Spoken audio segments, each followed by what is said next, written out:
কি রাষ্ট্রপ্রধান হতে পারেন? যদি একজন মহিলা আরেকজন পুরুষের সাথে ক্লোজ ডোর মিটিং করে, ইসলাম এটার অনুমতি দেয় না। দর্শক একটা ভাই প্রশ্ন বলেন যে মেয়েরা কি প্রধানমন্ত্রী হতে পারবে? আমাদের কি দেশের প্রধানমন্ত্রী হতে পারবে একটি মেয়ে? তো এই নিয়ে মাশাআল্লাহ খুবই সুন্দর জবাব দিয়েছেন সরকার ডাক্তার জাকির নায়েক। একটি মেয়ে প্রধানমন্ত্রী হতে পারবে কি দেশের? তো এই নিয়ে মাশাআল্লাহ খুবই সুন্দর জবাব দিয়েছেন সরকার ডাক্তার জাকির নায়েক। এই নিয়ে কঠিন জবাব দিয়েছেন সরকার ডাক্তার জাকির নায়েক। তো ভিডিও শুরু করার আগে আপনাদের ডাক্তার জাকির নায়েককে ভালোবেসে কিন্তু অতি অবশ্যই আমাদের আল্লাহ আস্তে চ্যানেলটিকে সাবস্ক্রাইব করে ভিডিওকে লাইক করবেন। আর চ্যানেলটি শুধু ইসলামিক প্রচারক ভাইয়া পাওয়ানো হয়েছে, আপনাদের ইসলাম ধর্মকে ভালোবেসে কিন্তু অতি অবশ্যই আমাদের আল্লাহ আস্তে চ্যানেলটিকে সাবস্ক্রাইব করবেন। চলুন আমরা শুনে কি বললেন সরকার ডাক্তার জাকির নায়েক যে মেয়ে কি একটি মেয়ে কি প্রধানমন্ত্রী হতে পারবে দেশের? তো মাশাআল্লাহ খুবই সুন্দর জবাব দিয়েছেন সরকার ডাক্তার জাকির নায়েক। তো চলুন আমরা শুনে কি বললেন। মহিলা কি রাষ্ট্রপ্রধান হতে পারেন? পবিত্র কোরআনে আমার জানা মতে এমন কোনো কথা নেই যেটা বলছে যে একজন মহিলা রাষ্ট্রের প্রধান হতে পারবেন না। তবে এমন বেশ কিছু হাদিস আছে, যেমন একটা হাদিস বলছে যে সেই জাতি যাদের নেতা একজন মহিলা তারা সফল হবে না।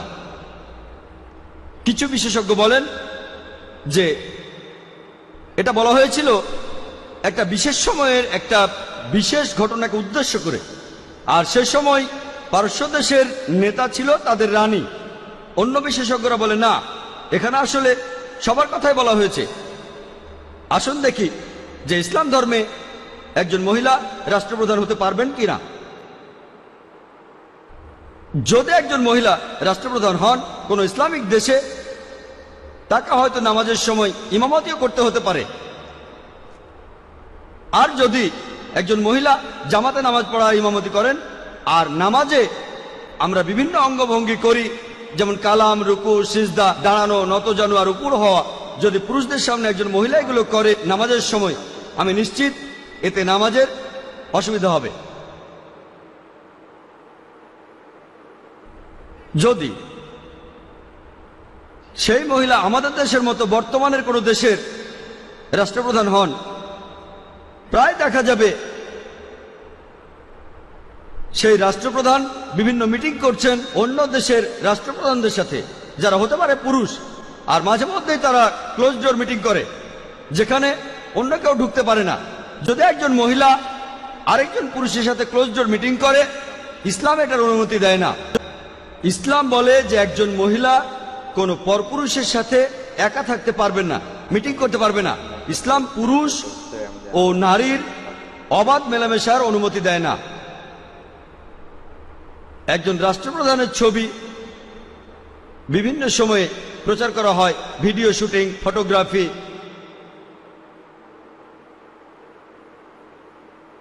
খুব কাছ থেকে ক্যামেরা ধরা হয়, সেখানে অন্য রাষ্ট্রপ্রধানও থাকতে পারে, অন্য পুরুষ লোকও থাকতে পারে।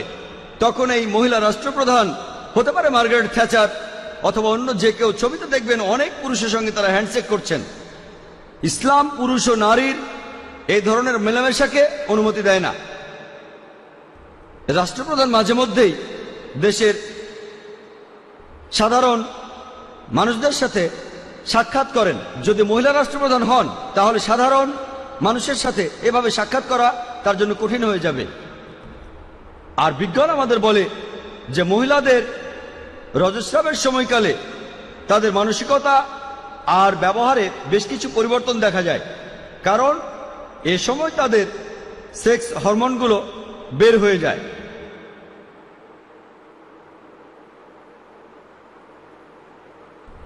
আর তিনি রাষ্ট্রপ্রধান হলে এই পরিবর্তনের কারণে বিভিন্ন সিদ্ধান্ত নিতে তার সমস্যা হতে পারে। এছাড়াও বিজ্ঞান আমাদের বলে যে মহিলারা তারা পুরুষদের তুলনায় কথাবার্তা বলায় বেশি পারদর্শী। আর পুরুষরা তাদের রয়েছে বিশেষ কিছু মানসিক ক্ষমতা। বিশেষ ক্ষমতা মানে পুরুষরা বেশি কল্পনা করতে পারে যে ভবিষ্যতে কি হবে, ভবিষ্যতের ঘটনাগুলো কল্পনা করতে পারে। আর রাষ্ট্রপ্রধান হলে এই বিশেষ মানসিক ক্ষমতাগুলোর প্রয়োজন রয়েছে। একজন মহিলা সে একজন পুরুষের চাইতে কথাবার্তা বলায় বেশি পারদর্শী, যেটা একজন মায়ের জন্য খুবই প্রয়োজন। একজন মহিলা তিনি অন্তঃসত্ত্বা হয়ে পড়েন, তখন তার কয়েক মাস বিশ্রামের প্রয়োজন হয়। সেই সময় কে সেই রাষ্ট্রের দেখাশোনা করবে? তার সন্তান থাকতে পারে। মা হিসেবে এই দায়িত্বটা খুবই ইম্পর্ট্যান্ট। আর এই কাজটা একজন পুরুষের জন্য সুবিধাজনক, কারণ তিনি একই সাথে সন্তানের বাবা আর রাষ্ট্রপ্রধান হতে পারেন। কিন্তু একজন মহিলার পক্ষে একই সাথে মা আর রাষ্ট্রপ্রধান হওয়াটা সুবিধাজনক নয়। আমিও সেই সব বিশেষজ্ঞদের মতোই বলবো, মহিলাদের কোনো দেশের রাষ্ট্রপ্রধান হওয়া উচিত নয়।